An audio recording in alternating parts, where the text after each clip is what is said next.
Hey everybody, and welcome to episode 2, entry 2 of the Journey Diaries with myself and our very special guest, Michelle J. Besta. Hello.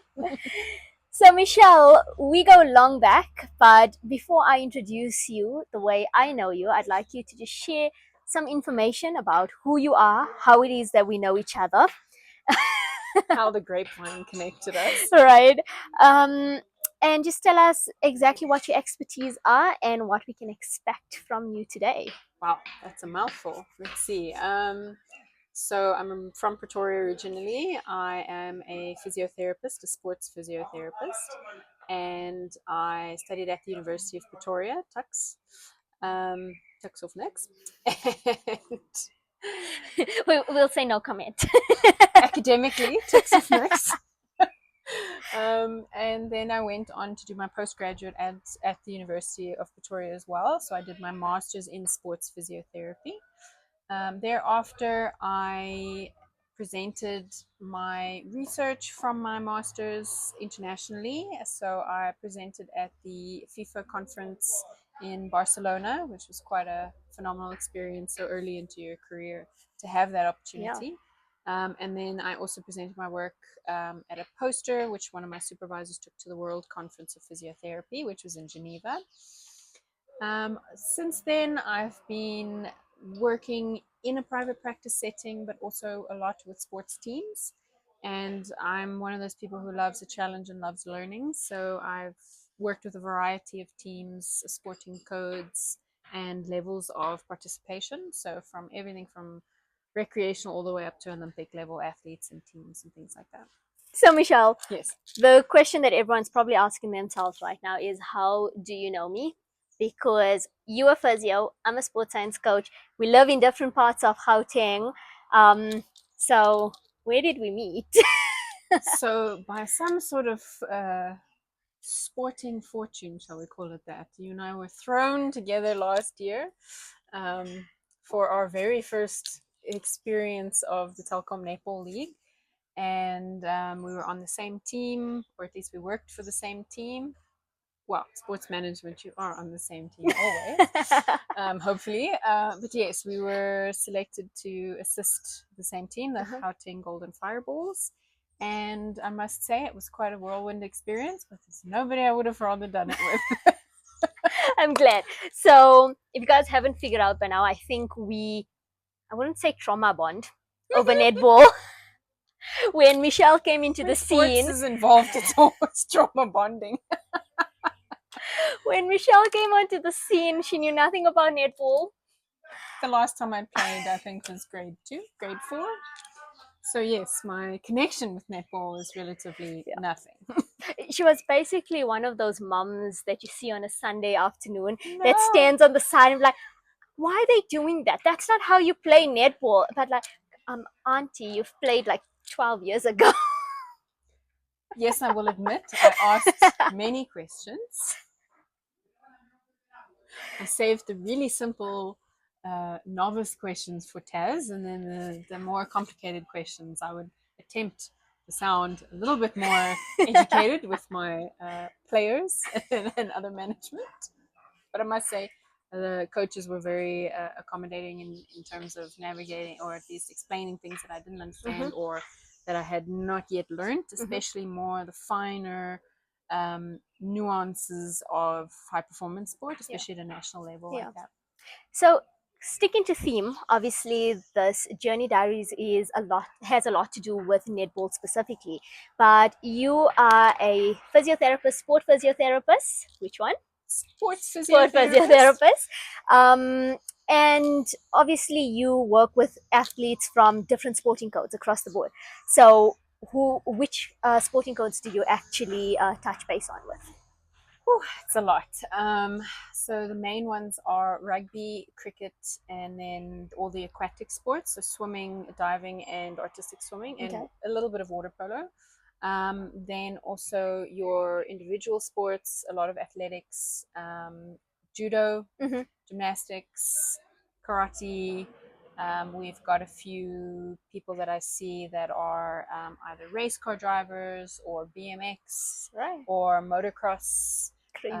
Yes, so it's really nice. Today I'm hoping you can give us a little bit more insight on not just netball, even though we have a lot of personal stories from Yes. netball, but in a general sense for athletes in general, you know, coaches in general, managers in general, and hopefully they'll be able to benefit from this. And I'm super excited to dive into it with you. I'm really happy to be here, and if I can fill in any questions or mysteries surrounding physio that people might have, then so much the better. Awesome. So, Michelle, like we just said, that you met me during the first season of TNL. It was my first season as a team manager, yours as a first time sport physio for netball. Um, how did you feel? I know for me, many times I've said I felt like I was thrown into the deep end. How did you feel coming into the setting? I think it was a very fast paced start, hit the ground running, so to speak. I was brought on very close to the start of the competition, so it meant that getting into the groove with the team, understanding the team dynamic, getting all the logistics sorted out. A lot of the logistics had already been sorted in terms of consumables and things, so to slot into the equipment that you're given rather than having some sort of control Mm. over what you'd like to order. That was also a challenge that you have to adapt to. Right. Um, and then, yeah, trying to build a knowledge base of injury history and background of the athletes before you go into a competition. All right. It's any team environment, but particularly at a professional level or at a national level, it's essential to know the people that you're working with. Mm. You don't have to know if they like chocolate ice cream or if they sleep on the left hand side of a double bed, but you kind of have to know they've had a history with ankle sprains, Yeah. or if they're allergic to latex, Yeah. or if they have headaches on hot days, if they're training, or they're more susceptible to that. Mm. That sort of thing allows you to give the top tier of care. So if you have a short period of time before you go in, you can have the best of intentions and want to take everything in one person at a time. Mm. But when there are time constraints, you're going to have to do it as you go. Yeah. So when you say like you came into the team, obviously there were many constraints, and a lot of those constraints we had to deal with together. Yeah. And we kind of just like bounced off each other in that sense, because it was something as simple as where can we go purchase ice, you know. And then my constraint was either we don't have the financials for it, even though yes, a packet of ice is fairly cheap. But at the end of the day, when you calculate in how many ice packs you actually needed for the entire season, And getting it delivered, and delivered is it going to be there on time exactly. and not melt? No, exactly. Where can we Melt on store it? carpets. Yeah, storage before and after games, that sort of thing. A lot of it was just so out of our control. But I truly believe that that experience, like you said, has built a certain character Yeah. of our own professional individual professions, where I can safely say that, you know what, throw anything at me, I'll take it now. Yeah, I think that exposure, it also brings the reality of you can be a perfectionist at heart, and you can have the best intentions, but you also have to not put excessive pressure on yourself. And sometimes just getting the task done Yeah. means the best return on investment. 100%. If you are faltering and hesitating because you're worried about it not being the best, then you waste time, and you also run the risk of not delivering anything, which then also defeats the purpose of having a consistent support for your team. So the biggest thing for me is when people say, I want to go see the chiro, or I went to go see the biokineticist, and they said ABCD, and I'm like, okay, cool, what's wrong? And they're like, I have an ankle sprain. Right? A lot of people prefer certain people because they're more comfortable with them on a personal level. Yes. But if you could break down for us in a very simple way, what is the difference between a physiotherapist, a sport physiotherapist, a chiropractor, and a biokineticist? And when should someone go see each of these individuals? Okay, so I'm going to do my best at explaining it. Okay. Obviously, there will be edges of interpretation and job description. Okay. But yeah, I'll do my best. So I'll use an example of, let me not do something too hectic. Okay, let's say netball player goes up to challenge for the ball, comes down, rolls their ankle, looks like a balloon. Okay, so they need to go to the hospital to check and see if it's broken, if there's a ligament tear, things like that. From the point of when you sustain an injury, and that can be anything from a stroke, a car accident, rolling your ankle on the netball court, you name it. From that acute phase to either having surgery or being put in a moon boot or something like that, up until the point where anatomically you, you have recovered, that injury, that soft tissue or the bone has recovered. That is normally the arena of the physiotherapist. Okay. They will assist you along with your, if it's a broken bone or something, that'll be your doctor, or if there's surgery needed, it's orthopedic surgeon or a neurologist or whichever medical practitioner. They will liaise and coordinate to decide what is the best course of treatment and then what is the best course of recovery and rehabilitation. Okay. Okay. So when you get to the end of the point where your anatomy and you physically can do the standard stuff, you can walk, you can get in and out of your car, you can climb the stairs at home, you can cook, you can make yourself a cup of tea. Those basics that your body is moving and functioning normally Naturally, again, yeah. that's within that range. Okay.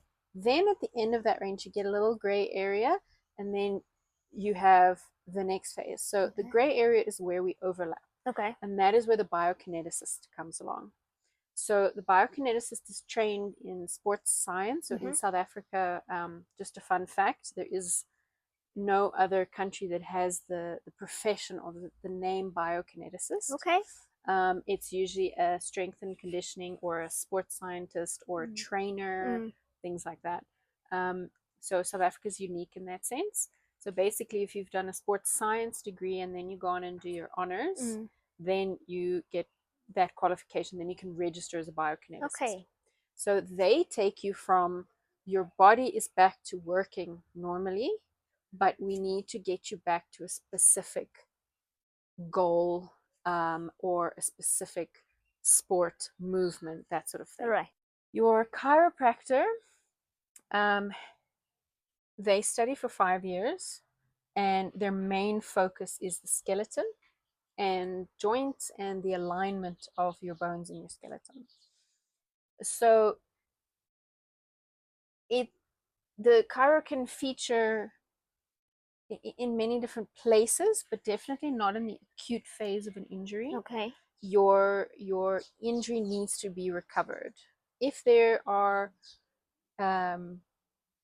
aches and pains, or there's back pain because of an alignment issue, things like that, that is one of the options that you can look at. Okay. But I think the reminder there is, a lot of the times if you've got an underlying biomechanical issue, so say for instance you love standing on one leg, yes, and the other leg is just over there, yeah, and you do that from long hours at a time, and then your muscles will adapt to that. So when you are standing up straight, suddenly those muscles are used to being a certain length, tightened up, yeah, giving you that back pain. If you go for an alignment, but we haven't addressed the soft tissue with stretching, with strengthening a little bit on the other side to equalize, yeah, your effectivity of your treatment from the chiro is only going to last so long, because then you're going to go back into that same 100%. phase. So it's definitely a combination. It's always a team effort. I mean, I've been in physiotherapy now for, goodness, it's almost a decade. Almost my 9 years. Wow. Next year it'll be a decade. I don't know where the time's gone. Yeah.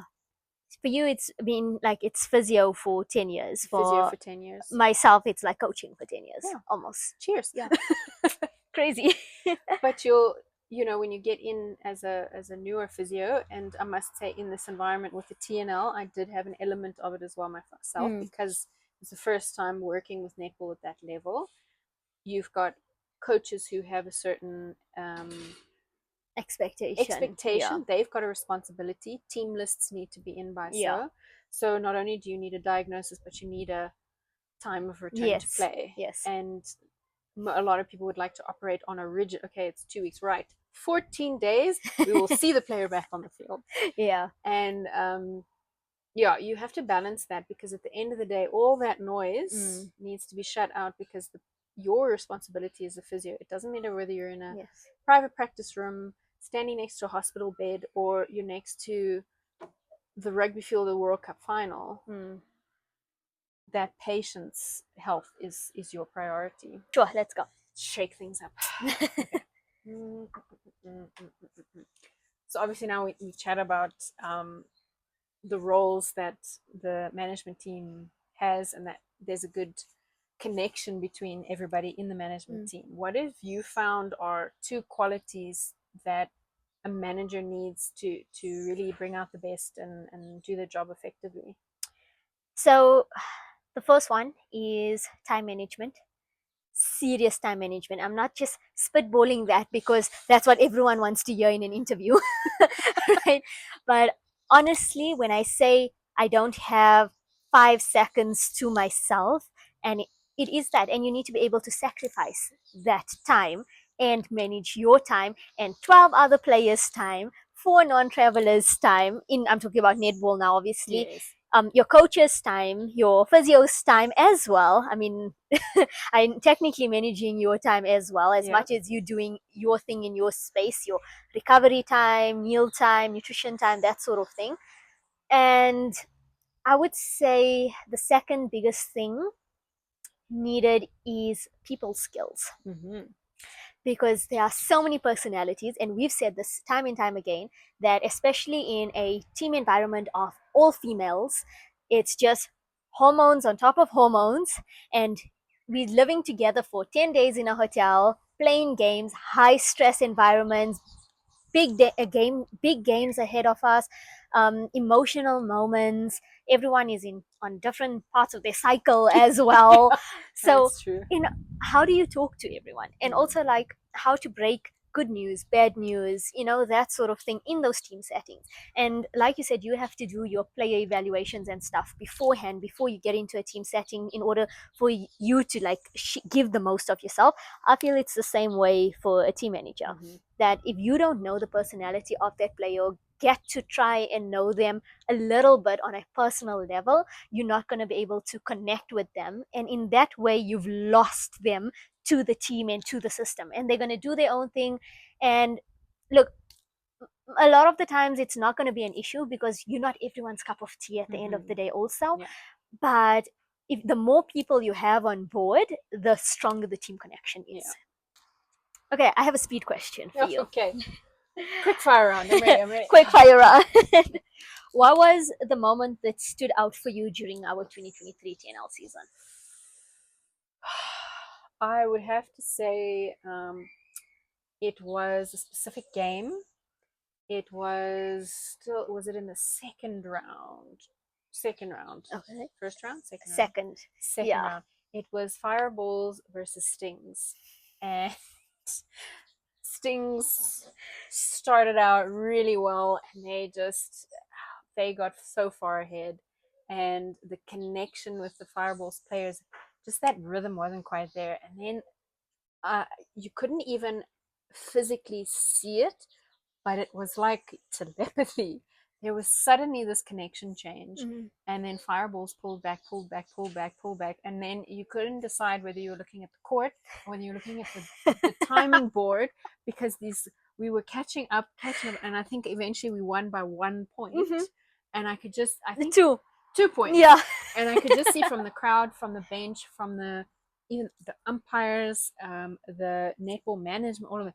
It was one of the most exhilarating games, because it was the ultimate underdog story. Yeah. We were behind, we were down by 10 or 15 or 20. I think that was the highest we've ever been down and pulled back.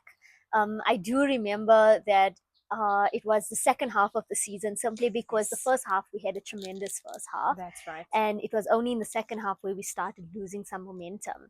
And we were down in the first quarter, we were down in the second quarter, we were down in the third quarter. And then that fourth quarter. And that fourth quarter, something just happened. you actually bringing back like goosebumps. I know, I just got this. I remember that feeling that I don't even think Can it happen? the Can crowd it was happen? full at that point, but in my head, it was such an electric feeling as if that arena was jam packed. Yeah, and the when we reviewed the tapes afterwards, then you could understand, because as we know, my understanding of the technique, what the tactics and things was not, but it was so, that was one of the greatest learning experiences, is sitting in with the video sessions, because you've got somebody who's experienced as Alsha Jordan, who's explaining to you what needs to be done, or see what that there.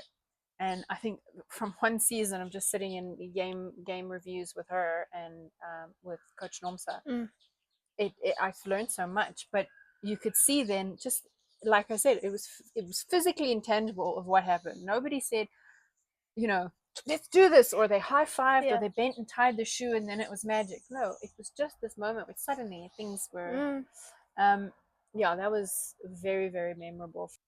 Okay, we'll call this a quick fire question. Okay. Did you always know you wanted to work in sport and in netball, or was it just something that evolved over time, that life took you on this path? Um, everyone around me always knew I was going to end up in sport. Okay. I was the only one that didn't know it, apparently. I used to play tennis, soccer. I was a martial artist since I was 13 years Oh, wow. old. Um, I've been in sports my entire life. Got to matric. After my matric, decided, you know what, I don't know what I want to do. My mom swayed me a little bit and said, why don't you just start your teaching degree? And as you figure it out, you can go along. So I said, okay, no problem. I applied, I got accepted. I was online on the computer going to accept my acceptance. And a little pop-up on the side popped up, and it was said sports science coaching. And I'm like, what is that? What do you do? Who does that? You know? And I clicked it, and within the hour, I was registered for that. You sound a lot like, I was listening to a podcast this morning from Jay Shetty, and he was interviewing the person, his name is now escaping, but the person who the movie Wolf of Wall Street was Yes, based on. yes. And he was talking about his goal. He came from a lower middle income household, and his goal was to make money. And from what they understood, to be a doctor or dentist was the thing to do. And he went and he looked at it and he said, "Oh, medical school's really long. Oh, dentistry school, it's a bit shorter, but you can make the money." Yeah. And he applied and he got in, and he sat in that orientation day, the first one, and the man at standing up there with his white dental coat on, he thought, this looks promising. And this man says, welcome to dentistry, and blah blah blah. And then he said, well, let me just put one myth to rest here, is that the golden age of dentistry is over. And so if you're here to make a lot of money, I'm sorry. Sorry, yeah. And he said he got up in that presentation and he left. Amazing. So sometimes, it's just Yeah. one thing that pops up and it redirects you. Michelle, I didn't even know netball existed until I was 18 years old. And even though I was in the sporting world, netball was just, I was never exposed to it. Yeah. Not in school, not outside.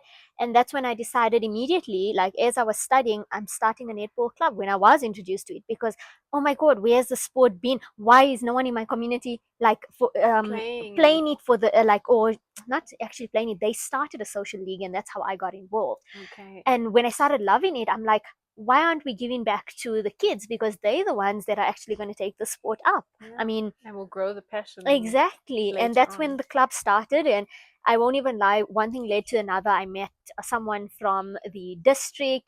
From the district, I met someone in the province. They guided me to a point where even like to TNL, they phoned me up and they said, don't you want to apply for this? And I'm like, okay, cool. Like, okay, cool. We'll set up an interview soon. I'm like, okay. Wow. And that was it. Oh, you see, life is that mixture of difficult as well as easy. It's you get up to that point until you're 18, you have no idea about I would netball. not give it up. I would definitely not give it up.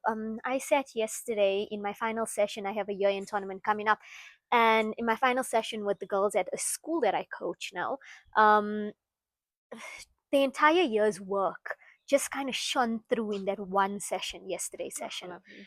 And everything that we worked so hard for, whether we were fighting time constraints or limitations put on them or whatever it was such a good feeling that, Mm. I've touched every single one of their lives in a sense of, even if they don't become national players, they are going to remember that they played netball and who they were coached by, what they learned in that session. For me, that's all I can ask for. I And would not give it up. and most probably that one phrase that you said over and Yeah. over and over again, like run, or if you don't finish the run, you're gonna so I've done some coaching in my lifetime as well, not on land. I'm an artistic swimming coach, Yes, so yes. synchronized swimming for those who don't know the new name. And that's athletes that have come through our system and our club as well. It's not the wins, it's not the heavy duty Yeah. killer training sessions. It's these little phrases that they remembered, Yeah, yeah. and these small training sets Oh that my they gosh. remembered. So, Wow. 4, 5, 6 years ago they Yeah, finished. yeah.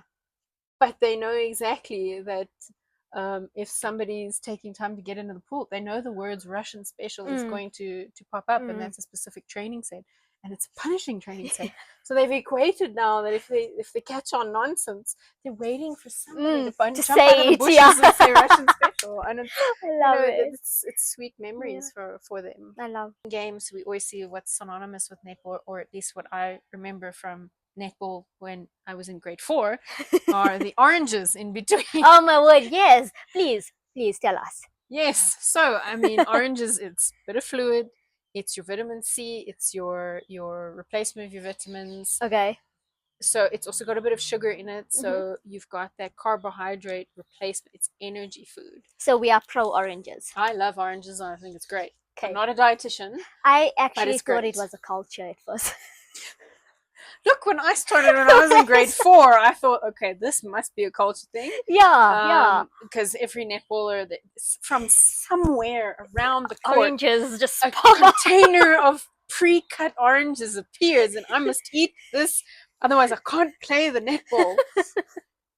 But I must say, going to TNL, it was interesting to see what the requests were. That's another thing about Yeah. diversity in a team, is diversity in your preference for Yep. sweets. There were oranges Uh-huh. requested. There Gummy were worms. gummy worms. There were sour worms. There were jelly beans. There were, and then Biltongs. yes, and I remember, I think coach has a specific preference. Yes. So there was a separate container on the side to make sure that coach was supported. Sugar wise and energy wise during the games. Stress Yeah, eating. no, I also thought it was a culture, but I think it's Yeah. you have to refuel with the effort that and the level of energy expenditure in netball. Yeah. It's super important. Yeah. So when I think of a team manager, I think of somebody who is got a big bag on the back, has got a clipboard. Listen, I evolved, okay? I started pulling a bag this year. I refused to do that to my shoulders. Okay, there's a big bag involved. There's a clipboard. There's a phone. Mm-hmm. And then there's a lot of checking a watch to make sure that everybody is at the same place when they need to be. But what are some jobs that a team manager, netball or otherwise, that they're responsible for that not a lot of people know about? So, one that might shock you Here we go. is your actual team lineups. Okay.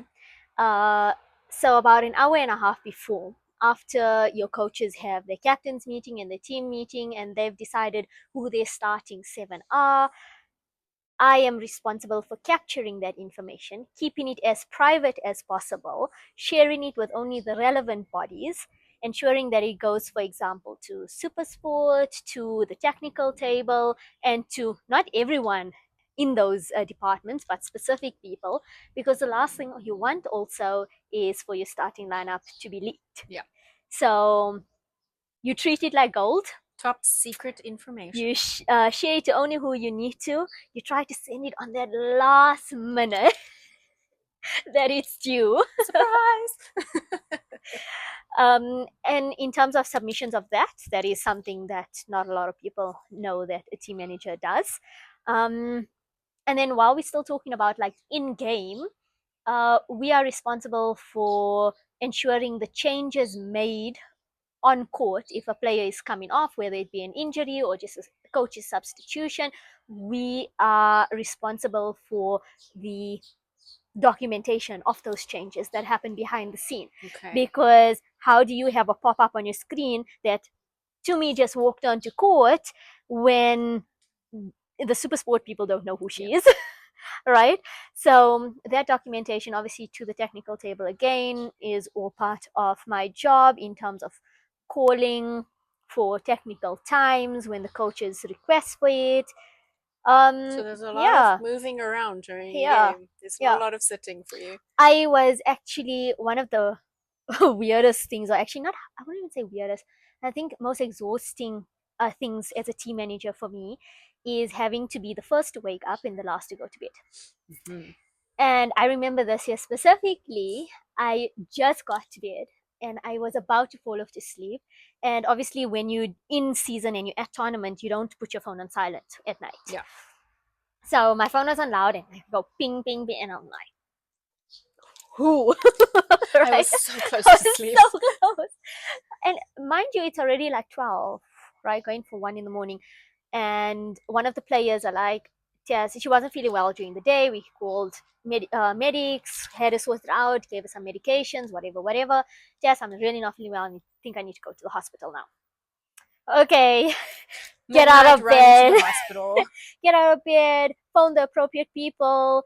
I mean, you can't just take Yeah. anyone to the hospital. Also, get our physio involved to be like, listen, it's this time of the hour. You are male. You driving with me. We're going to the hospital. You Yeah. know, um, take her there. Spent the whole evening, whole morning, sorry, at in hospital. She needed some fluids and stuff like that. Got back to the hotel. Managed to sleep for like 2 hours, and it was go go go go go. So tournaments Yeah. are on sleep and hopes and prayers. Yeah, lots of prayers, definitely. Tell us a little bit more about this online platform. I know that as of recently, you are involved more Yes. than I would assume you were in the past. And I know you are excited about it as well. So please share like more about that for us. Yeah. So something that is very dear to me is education and development of the profession. Not only because it benefits the healthcare professional and increases their enjoyment of their profession and helps them grow, but it also means that at the end of the day, it's the patient that benefits from Mm. that. So yeah, Physio Tutors is coming to South Africa, and I am sort of a consultant or at least a resource for them to understand what are the needs of the South African physiotherapy community, what are the topics and subject matter that would be that would assist in filling in gaps or making a complete picture of Yeah. education. So yeah, it looks very exciting, and I know they're very keen to involve South African physiotherapists and experts, subject matter experts in different fields from South Africa in their international body of knowledge and talks and presentations and things like that. Yeah. Awesome. So can we open up the floor to any physios listening here today to contact you Yes, as you're more their than welcome. as a physio consultant for this initiative? Yes. So I'm sure that they, if they have any questions or anything, they can either email physio tutors or they can email Michelle at physiotutors.com. Um, yeah, .com. It's new. It's very new. Physio, yeah, Michelle at physiotutors.com. Okay. And then I can assist you with if there's certain content that you're looking for, or if they have a subject matter that they'd like to come and bring for a presentation so that we can get more South African applicable or South African based information to our fellow physiotherapists. That would be great. Love that. Okay. So we've spoken a little bit about advice for netballers who are not yet in this professional region, but we've got club, we've got recreational, we've got, so now those players are moving up through the system, and now they're getting to a point where they get into a structured Mm. playing sector, or they've now been pulled up into professional, or there's big tournaments coming up. what advice would you give to those new and up and coming players about your team manager, how they can get the best out of their sporting and team experience by, connecting with a manager, or things that they can come to you with Mm. that will ensure a smooth transition? So, the first thing I would say is, and this would not just be for sport, but for any career path out there, that when you're entering a new space, always enter it with an open mind. Mm-hmm. Forget about what everyone else has said. And I actually believe this for myself, that the first time I entered high performance, I did allow outside voices to affect how my experience went the first time, because I heard, oh, this person's like that, or this team is like that, or this culture isn't right, and you're going to have a horrible time. This is a difficult person, this is a difficult team.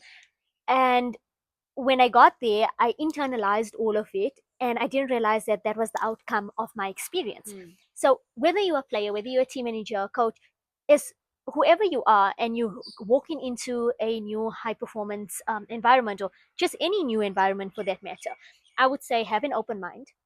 Don't let outside voices influence you, because that will become your experience. Yeah. And talk positively all the time, firstly to yourself and then to other people. Because if you are telling yourself every morning when you get up, oh, I'm so stressed, I have this pressure on me, and I have to perform for this person, and this goes for corporate environment, a creative environment, a sport environment, it's anywhere, Yeah. right? And so don't say no, be open to it, and expect, especially in South Africa, a lot of cultural diversity.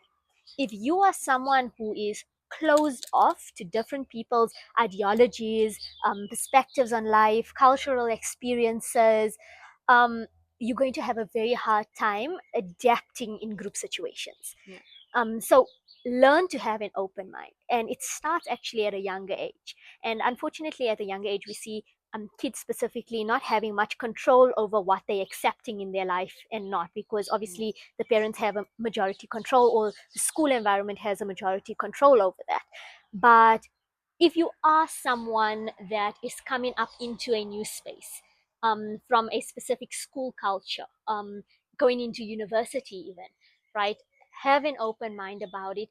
Learn to accept other people's differences, and you are going to have a ball of a time. Because if you accept someone else's differences, they are going to accept your differences, because you're not the perfect human being only.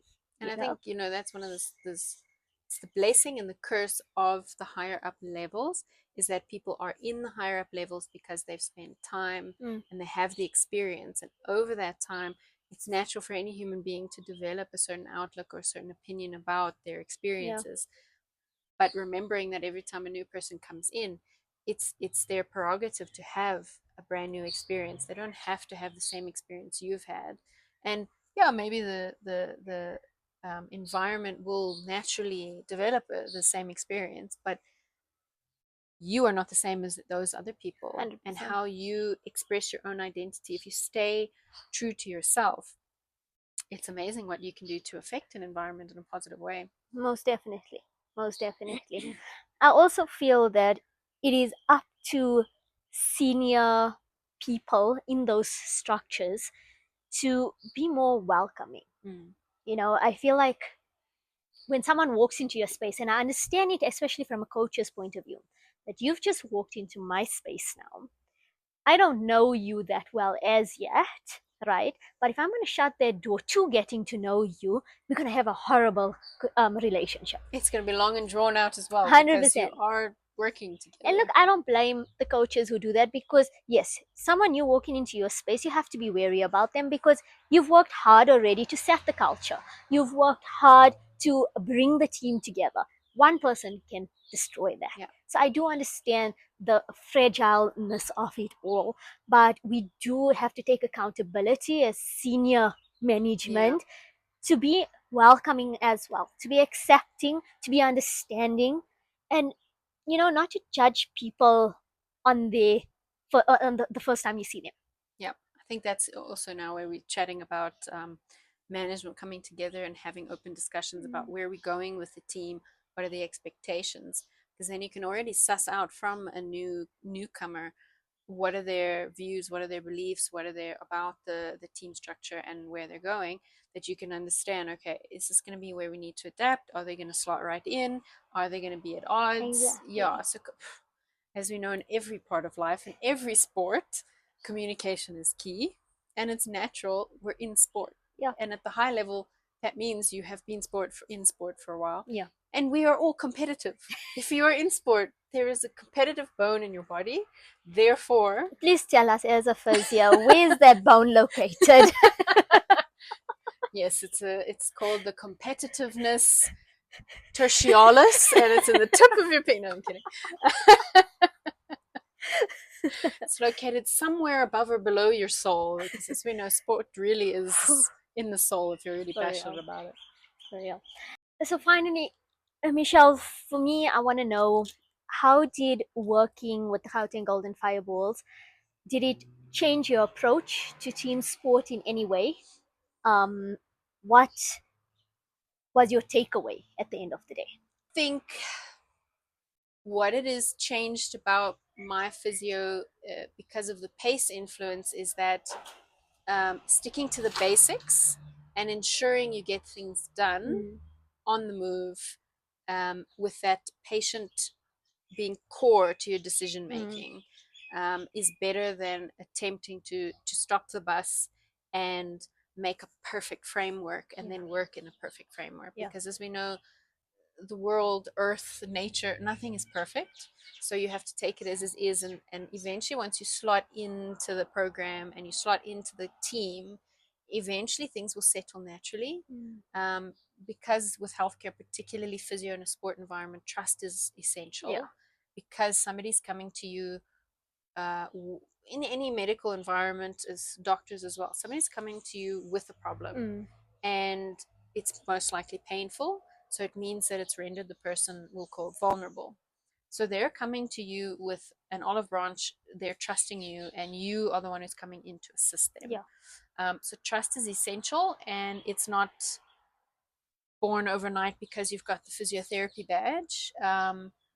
Of course, you come in and you are that person responsible, but you need to build it. And I think that was one of the things that I learned with this team is, they are quite self-sufficient. Mm-hmm. I remember having a discussion with one of the players, about strapping, and some of the girls really prefer to strap themselves Yeah. because they've done it and they know how to do it. And I said, shame, we can be more efficient if we get everybody done at the Yeah. same time and whatever. And she made an excellent point of, in women's sports, they have not had access to the same, resources and structures as male sport has, for as long. Yeah. So they've learned to adapt and be quite independent and self-sufficient. Have not all of us ladies learned that quality? Um, so not only it's not a personal thing, it's that they have gotten into this routine, and it will take some time to trust somebody else to do it for you. Mm.